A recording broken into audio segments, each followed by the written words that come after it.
तुम्ही मुझे नुकसान बहुत औखा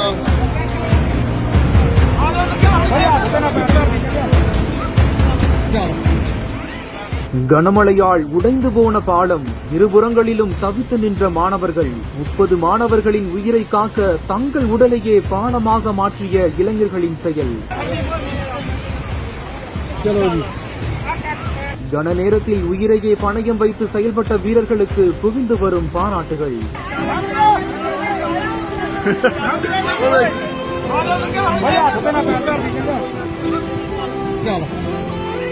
பஞ்சாப் மாநிலம் மோகா மாவட்டத்துல நிகால் சிங் வாலா நகரில கனமழை பெய்ததன் காரணமா அங்கிருந்த சாலை ஒன்று அடித்து செல்லப்பட்டு வெள்ளம் ஏற்பட்டிருக்குது. மேலும் அந்த சாலை கடந்து செல்ல முடியாத அளவுக்கு வெள்ள நீர் அடித்து செல்லப்பட்டதால அந்த வழியா சென்ற பள்ளி மாணவர்கள் செய்வதறியாம தவித்து நின்று இருக்காங்க. இதை பார்த்ததுமே அந்த கிராமத்து இளைஞர்கள் 2 பேரு உடனடியா மாணவர்களை காப்பாற்றணும் அப்படின்னு சொல்லிட்டு தங்களோட உயிரையே பணயம் வச்சு பாலம் மாதிரி தங்களோட உடலை அமைச்சு கிட்டத்தட்ட 30 மாணவர்கள் உயிரை காப்பாற்றிருக்காங்க. தற்போது இந்த ஒரு வீடியோ சமூக வலைதளங்கள்ல வெளியாகி அனைவர் மத்தியிலுமே பாராட்டுகள் குவிஞ்சிட்டு வருது.